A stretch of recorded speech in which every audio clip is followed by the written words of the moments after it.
Olá, estamos iniciando mais uma fase do nosso projeto da Fraternidade Claudiosidade, a leitura do livro Cartas e Crônicas, do irmão X, Humberto de Campos, psicografia de Francisco Cândido Xavier, na voz da Cristina, nossa presidente da Fraternidade e contadora de histórias. Obrigada, meu bem. Seguimos capítulo 34, O Grande Ceifador. Comentando certas dificuldades da genuína propaganda espírita, o velho Jonathan, antigo seguidor do Evangelho em nosso campo de ação espiritual, tomou a palavra e falou sorrindo. No tempo do Mestre, semelhantes entraves não eram menores. A gloriosa missão do Senhor ia em meio quando surgiram várias legiões de supostos discípulos da Boa Nova, à margem das atividades evangélicas. Multidões desarvoradas ao comando de chefes que se diziam continuadores de João Batista enxameavam nas bordas do Jordão a se dispersarem na Palestina e na Síria. Capitães da revolta popular contra o domínio romano, após ouvirem as lições do Senhor, usavam-lhe a doutrina, criando a discórdia sistematizada em nome da solidariedade humana, nos diversos vilarejos que circulavam o Tiberíades. Todos erguiam flamejante verbo, asseverando falar em nome do Divino Renovador. Jesus, o Messias Nazareno, achava-se entre os homens, investido da autoridade indispensável à formação de um novo reino. Destruiria os potentados estrangeiros e aniquilaria os ditadores do poder. Discursos preciosos faziam-se ouvir nos cenáculos do povo e nos quadros rústicos da natureza, exaltando a boa vontade e a comunhão das almas, o devotamento e a tolerância entre as criaturas. Milhares de ouvintes escutavam, enlevados, escutavam as pregações estáticos e felizes, qual se já respirassem num mundo novo.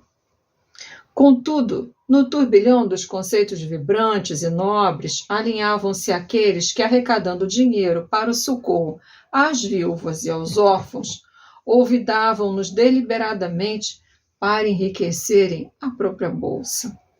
E apareciam os oportunistas que, em se incumbindo da doutrinação referente à fraternidade, utilizavam-se da frase primorosa e bem feita para a realização das mais baixas manobras políticas.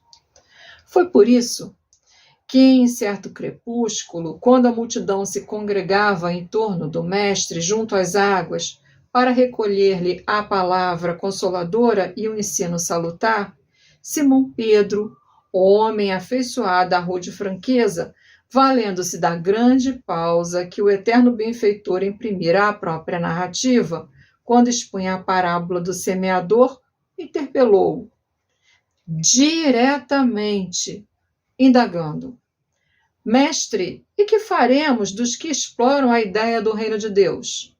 Em muitos lugares encontramos aqueles que formam grupos de serviço em nome da boa nova nascente, tumultuando corações em proveito próprio. Agitam a mente popular e formulam promessas que não podem cumprir.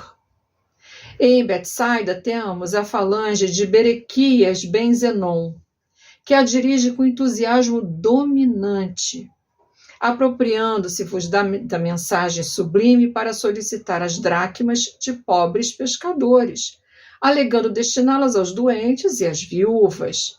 Mas, embora preste auxílio a reduzido número de infortunados, guarda para si mesmo a maior parte das ofertas amealhadas. E ainda hoje em Cafarnaum, ouvi a prédica brilhante de Aminadab ben Azor, que se prevalece de vossas lições divinas para induzir o povo à indisciplina e à perturbação.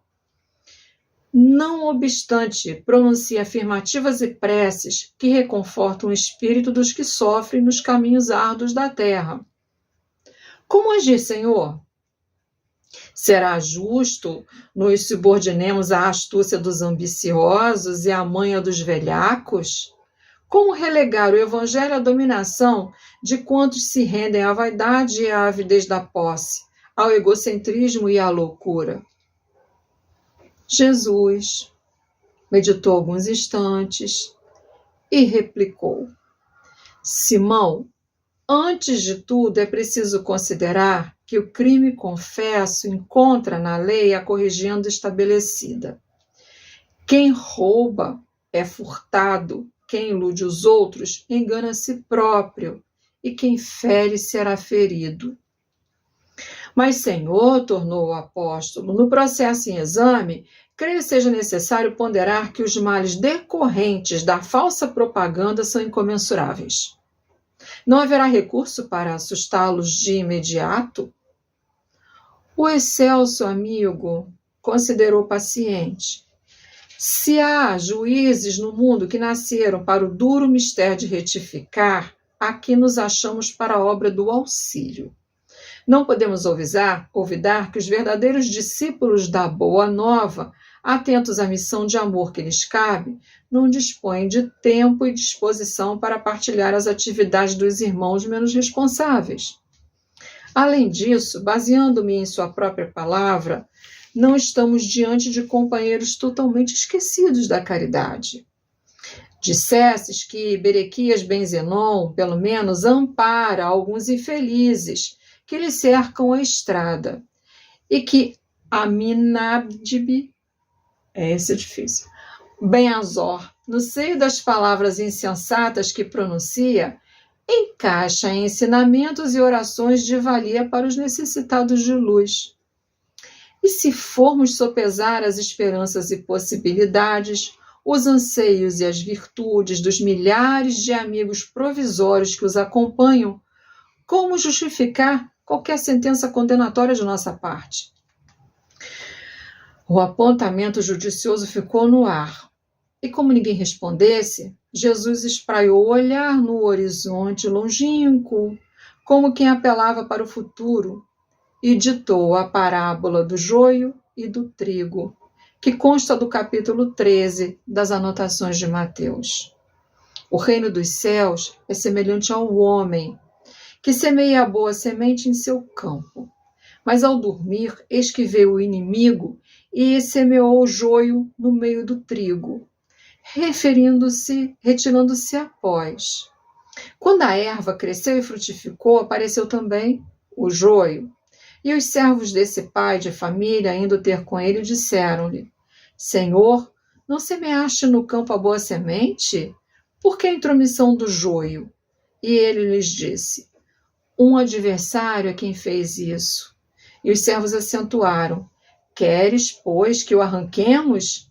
Respondeu-lhes, porém, o Senhor: Isso não. Para que não aconteça, extirpemos o joio sacrificando o trigo. Deixemo-los crescer juntos até a ceifa.